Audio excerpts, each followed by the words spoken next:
Before I start this talk, I have some guidelines, because this is a talk about a topic that's personal to me, personal to other people, and can be sensitive at times. So, no homophobia, transmedia, racism, or body shaming, or anything of that sort. Just to be very clear, all questions are good questions, as long as they come from a place of curiosity. I'm basically here so you can ask me all the questions about trans and queer people, so you don't have to ask your new queer coworker.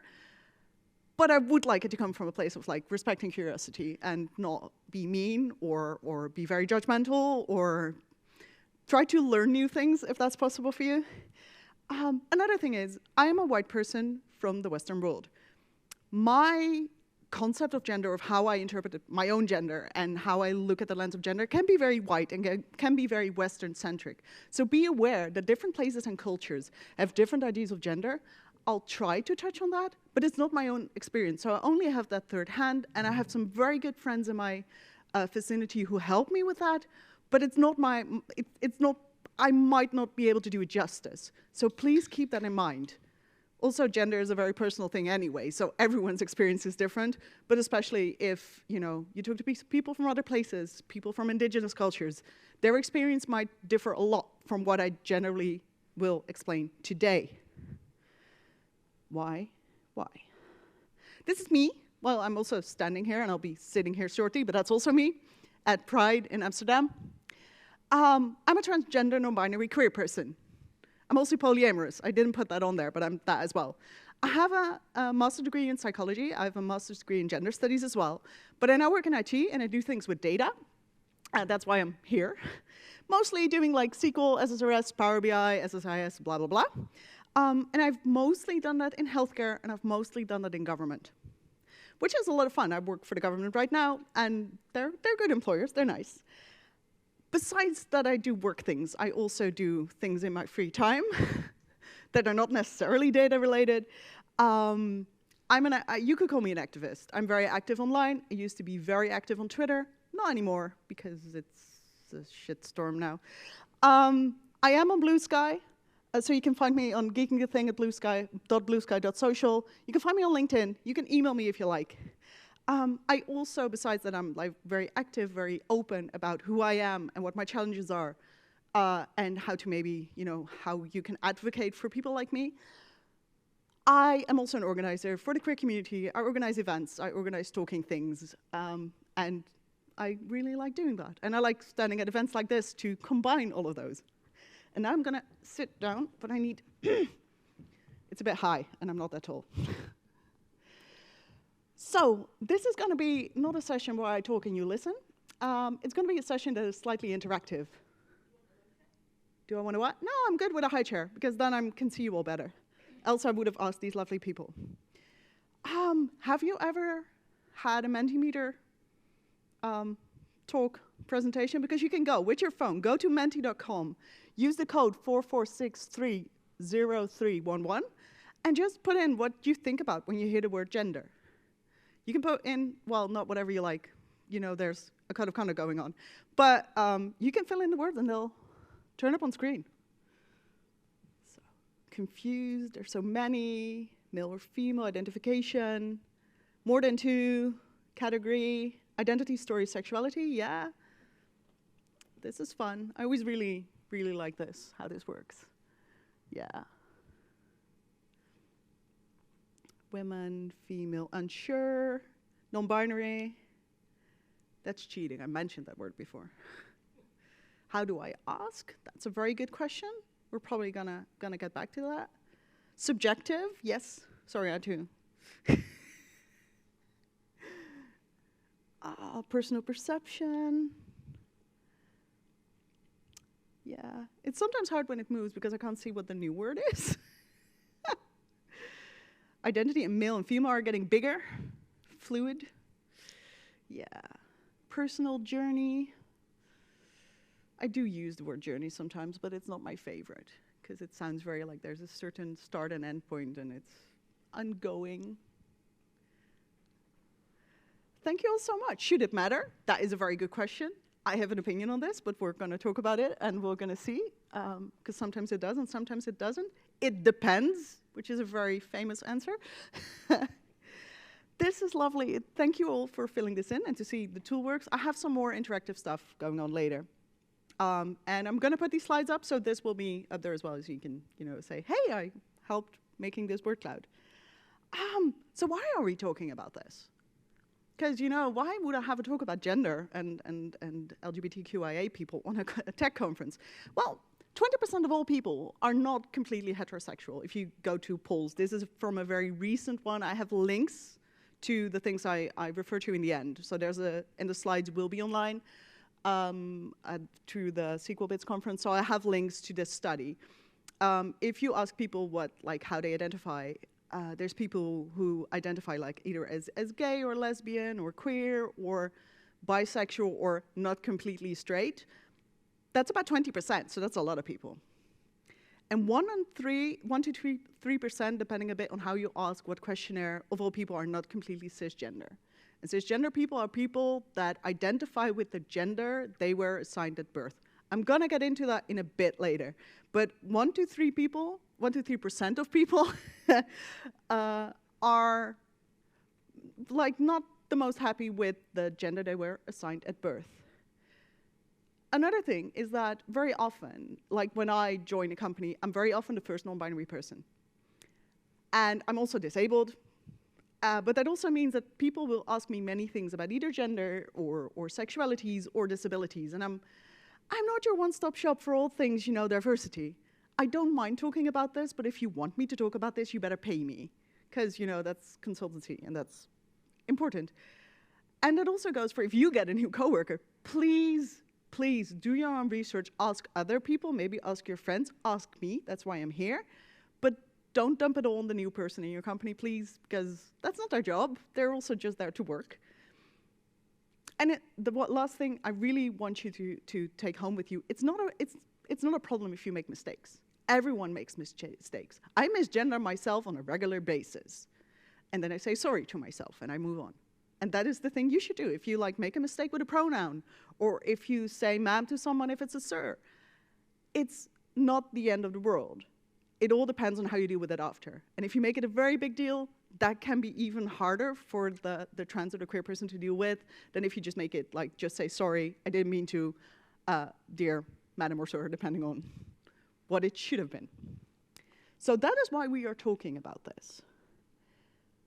And for some reason, this is an empty slide. Oh, no, it isn't. It has a picture, and it just took some time to load. Because let's get into this whole gender thing. Does anyone know this picture, the gender unicorn, gender-bred unicorn? Yeah.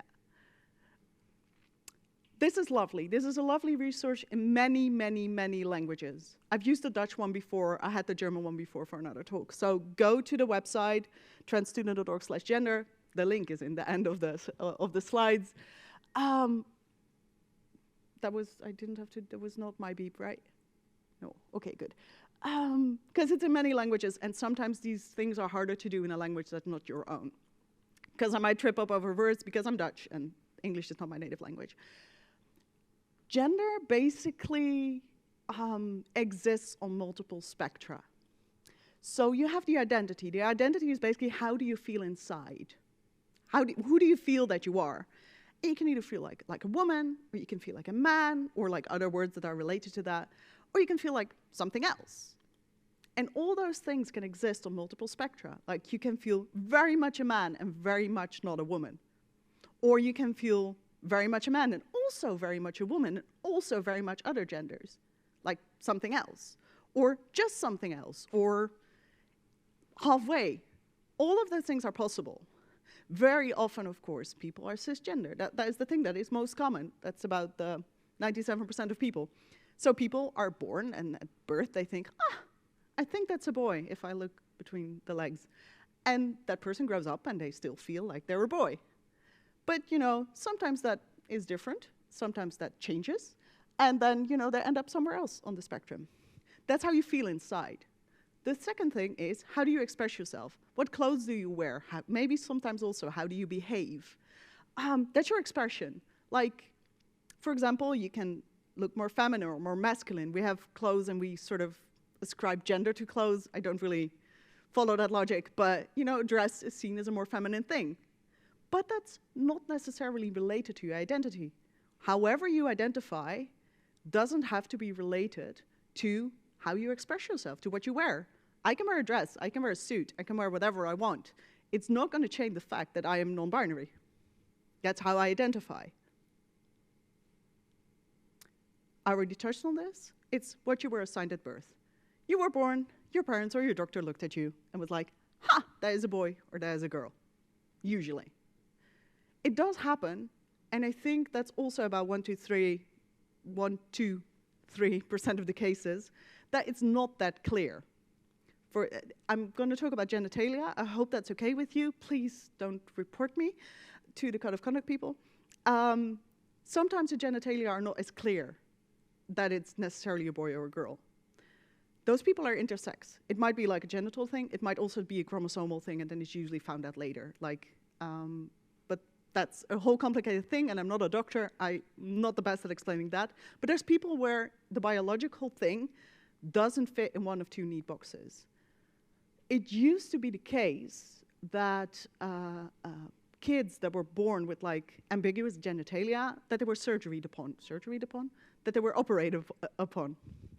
Because it's easier to make a girl, basically, to get rid of the penis.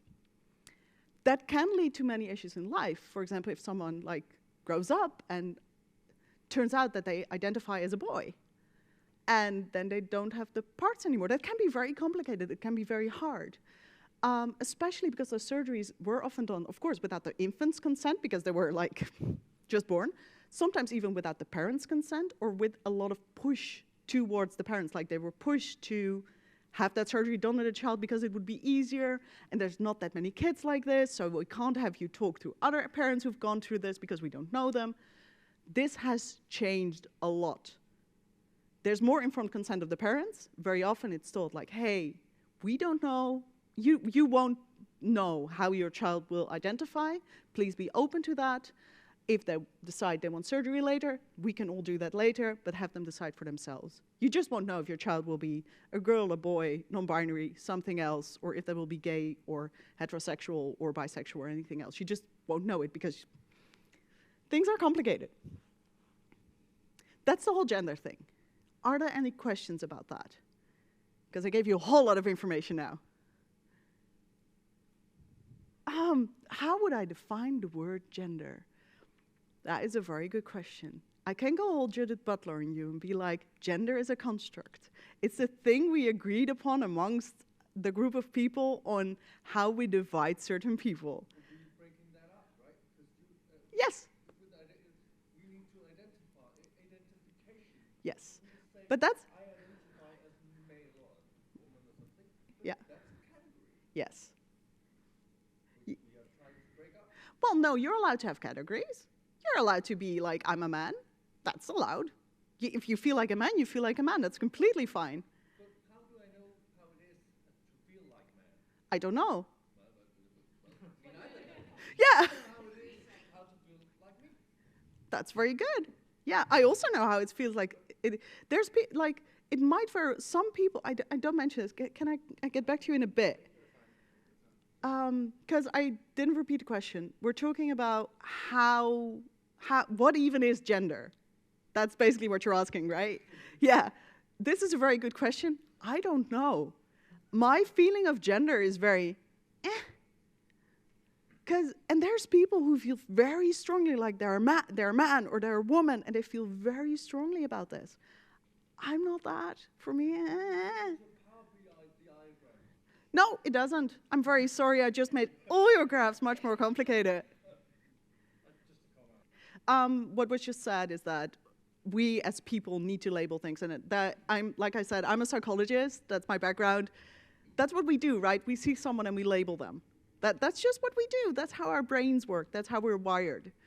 And for gender, we also do that. Is it useful? We can have a whole discussion about that. And some people just don't feel their gender that strongly, and some people do. That's also just a variable.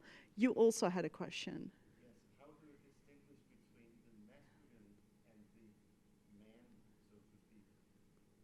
Because as a man, I can be masculine and I can have Yes. very feminine Exactly. So the gender, is something different. Yes. The masculine, feminine. Yes.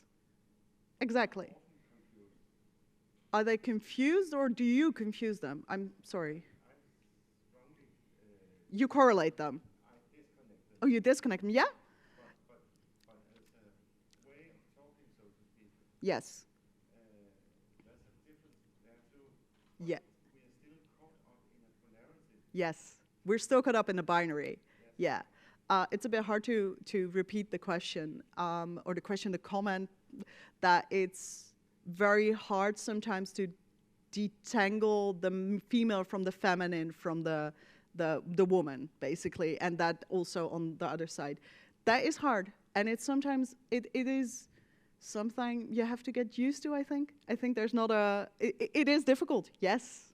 I think that's all I can say about it. Yeah. We seem to negotiate it all the time Yes. as a culture. We negotiate it all the time as a culture. It's also a very cultural thing. It's also a very personal thing. It also depends a lot in what community you're in.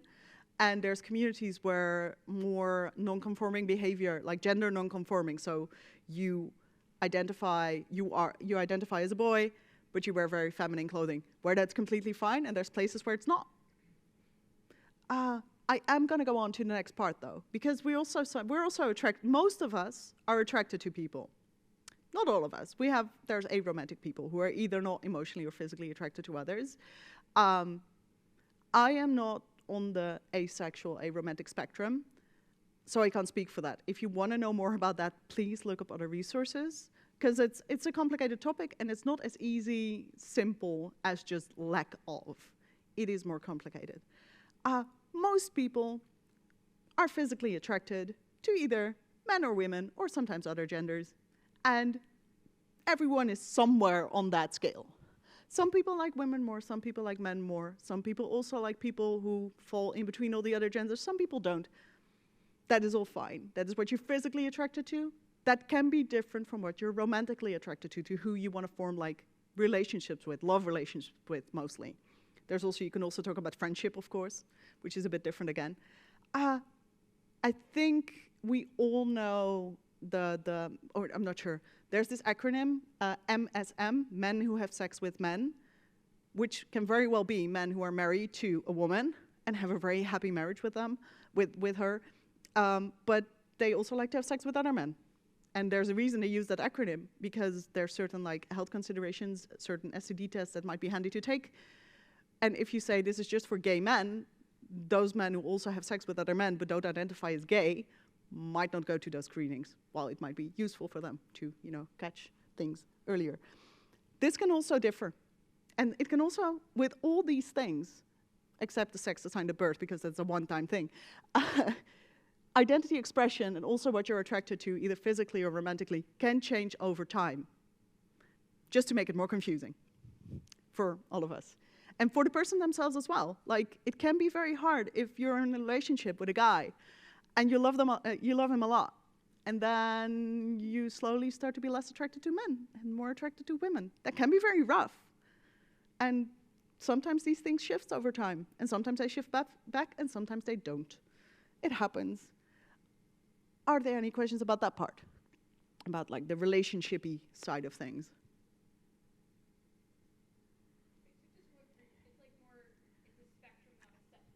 Yes. Yes. Yes, it can. It doesn't have to. Like, there's people who are like, what you said was that it's a sliding scale. And like, you could put sliders on all of these things and put yourself on those different thingies. You could do that, print it out, and see where you fall. Like, it's a fun exercise. It might be different tomorrow. It depends. Some people are more stable in that sense than others. I'm very much like, for me, I'm very much attracted to like everyone. Well, not everyone. I'm attracted to the people I'm attracted to, but gender-wise, it doesn't really matter. So I would be like full in that corner.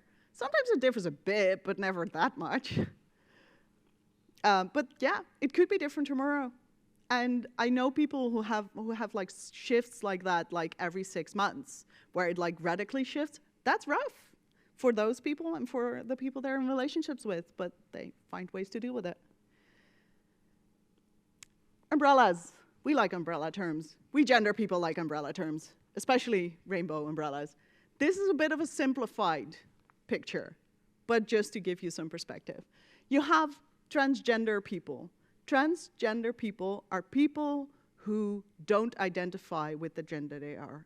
They were assigned at birth, and they're trans, so they move over to the other side, whatever the other side is. You have people that are binary trans. They were assigned as a boy and found out they were a girl, or the other way around. So you have trans men, you have trans women, and they're transgender. Then we get to the non-binary part. And non-binary is both an umbrella term and also a term in itself. That's because we like to make things complicated. There's many different identities that fall under the non-binary, umbrella. You might have heard some of these terms, like gender queer, gender fluid is a often used one. Agender, bigender, neutroids, demi-boy, demi-girl. I've seen that a lot as well online. There's people who still feel a bit like a boy or a girl, but not completely. So there's many different terms. Some non-binary people will identify as transgender, some don't. Because it's also an identity thing. That's to make it even, it's very layered. It's not as clear-cut as some media outlets make it seem. One important thing to note, the part trans in the word transgender is not because of transitioning. It's very inconvenient that those words look alike so much. But the word trans is from the suffix that is also used in chemistry and everything, physics. It's from that other side part, and cis is the same side part. So it's about people who don't identify as they were assigned at birth. It has nothing to do with if people are either socially or physically transitioning. Those things are often like combined. They are not the same. Because there's people that for many reasons, either medical, physical, or financial, or cultural reasons won't like transition, even if they are binary transgender. But that doesn't mean they're not. That doesn't mean they don't identify as another gender as they were assigned at birth. I'm going to give more room for questions. Yes?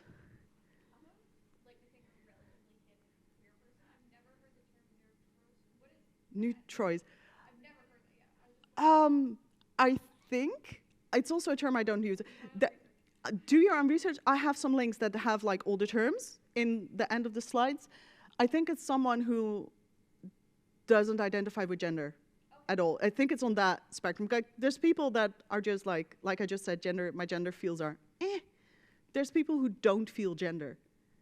And they might choose a term they might identify with the term neutroids. Neutra? I don't even know how to pronounce it, I'm so sorry. Yeah. Everyone else is good? Good.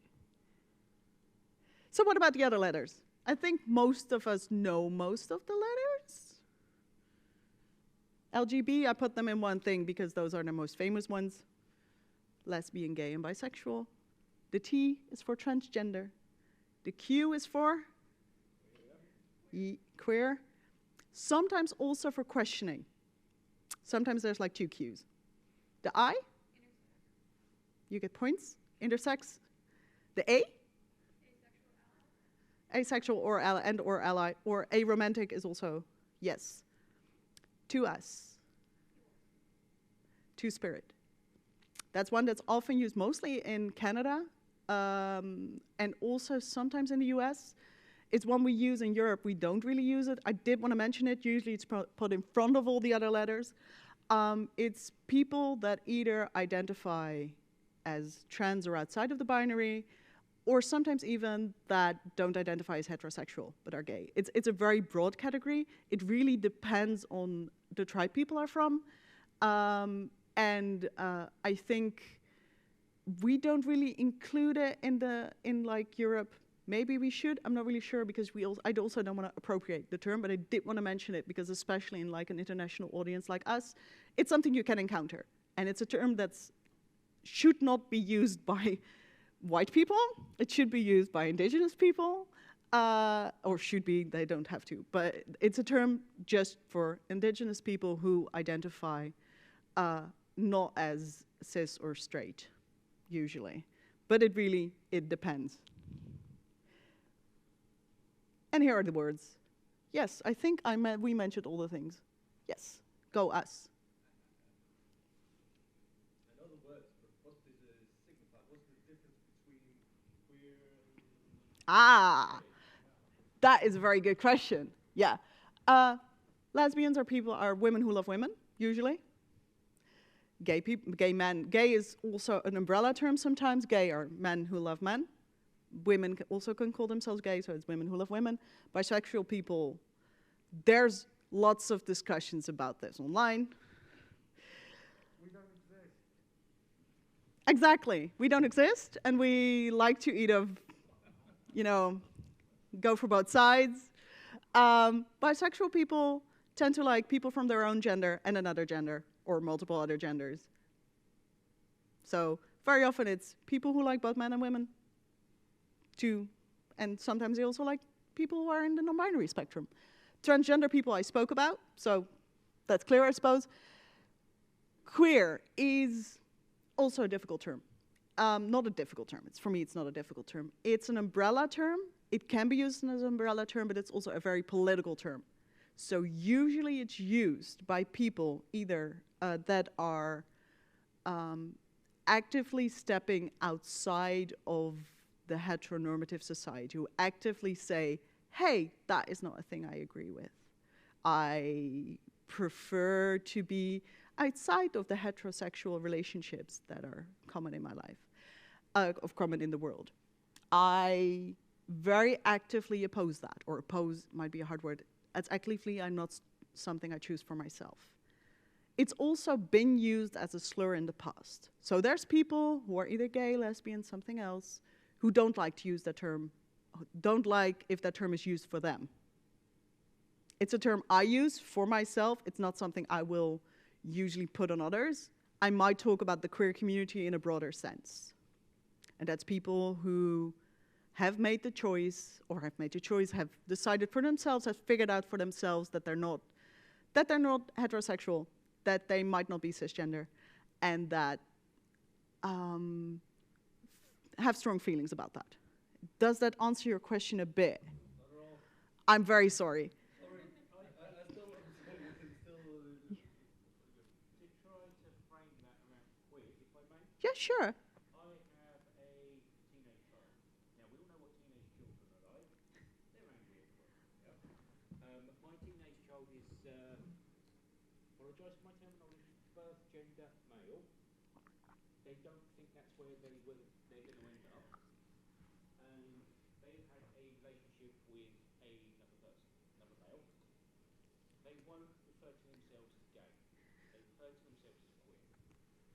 Because they're an angry teenager. So it's the, in the context in which I'm seeing that word used, it's the militancy about it. Yeah. Yeah? Is that acceptable? That's, yes. And it's also, it's a term used by people who feel quite strongly, and might also be activists about their identity in that sense.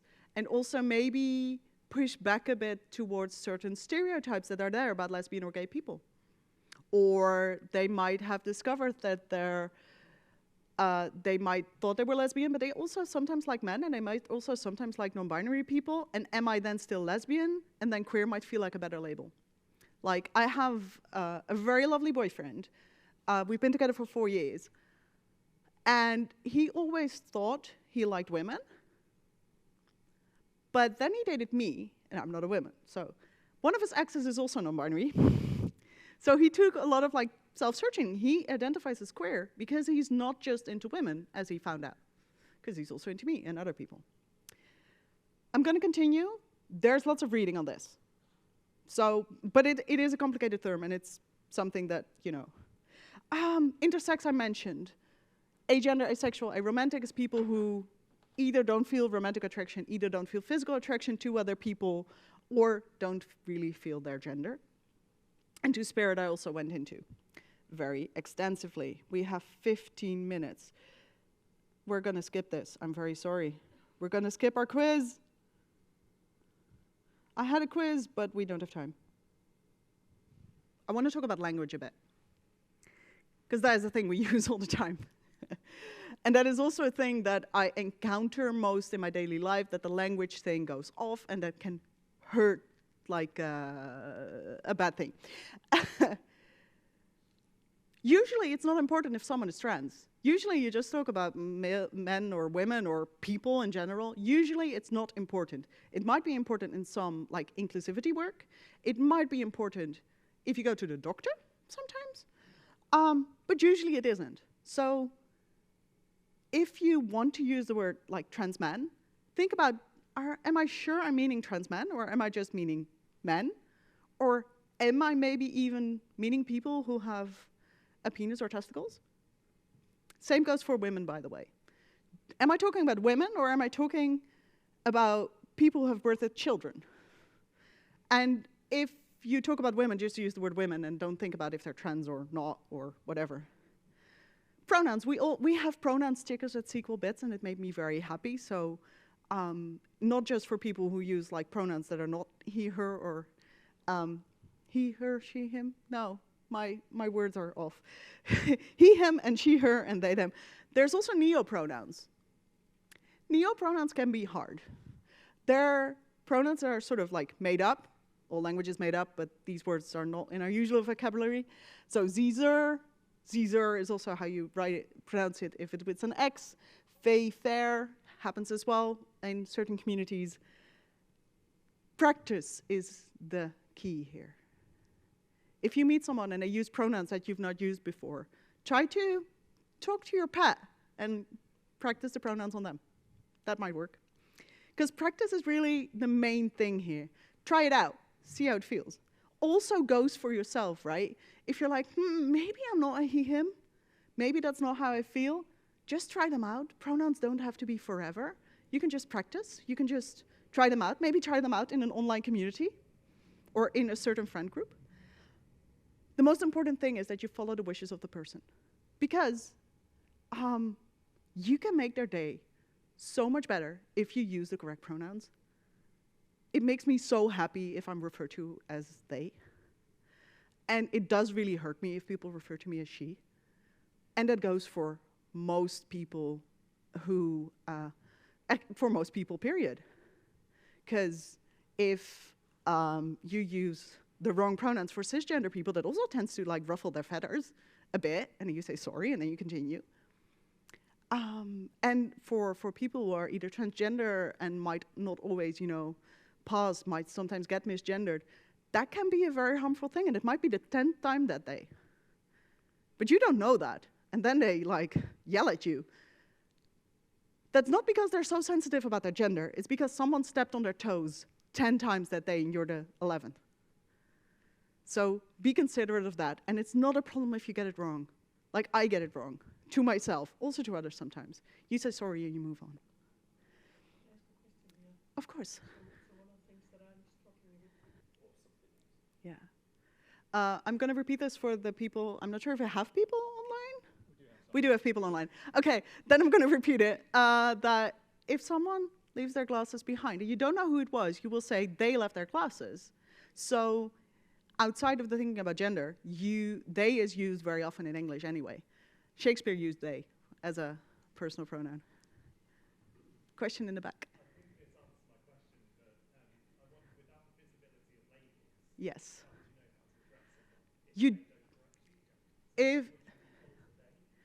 The question is that if you don't know how to address someone, what do you default to? This is hard because we don't always introduce ourselves with our pronouns, and that's why I'm so happy that we have stickers here, so people can know. I tend to default to they if I don't know. But sometimes people present very clearly masculine and feminine, and I go by that. I tend to go by presentation more than what I think that might be their preferred gender. And I hope that people will feel safe enough to correct me if I do it wrong. But it's hard. And I hope that I'm conveying to you that it's fine if you sometimes fuck up, as long as you correct yourself, and also if the person that you're fucking up against, that's not a good sentence, if the person that you're making the mistake about, if they get upset, it might be the 10th time that day, and it might just be very harmful to them, and they might just have a bad day, and try to have compassion for that.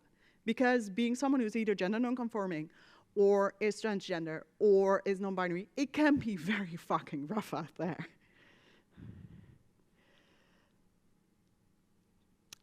I'm also going to skip this because we don't have time. If anything, remember this. Your gender identity is not your gender expression and is not your body. These things can be different, and it can be different over time, because gender identity can be fluid. Being transgender is not the same as going in transition. There's people who transition, and there's people who don't, for whatever reason. Use the requested pronouns. And the thing that we didn't go into very much because of time is that small actions can have a big impact. Using the correct pronouns, asking someone about their pronouns if you're maybe unsure. Making sure maybe you have your pronouns in your signature. I know you can put them on your LinkedIn profile now, which I found very lovely. The Dutch options are not, we're not going to talk about those, but the English options are good. Maybe put a pride flag somewhere. I have Progress Pride flag stickers. I have trans flag stickers. I'm going to put some out if you want them, because I brought them for everyone, or for everyone who wants them. And I would like to know if there are any more questions. The question is if you should, how you should deal with gender and sexuality or sexual orientation in the workplace, right? If you should know that about people. I think a lot depends on the workplace culture. What I've noticed is that in the UK, people tend to be much more private about their personal things. And in the Netherlands, people can be a bit more open, but it really, really, really depends. I think the tiny things that I just mentioned help. The pronouns in your email, even if you're cisgendered. Maybe, like I said, put a pride flag up if it's Pride Week or Pride Month. Those things make sure that you let everyone know that you're aware there's other things than heterosexual cisgender people. And I think that might create a safe enough environment.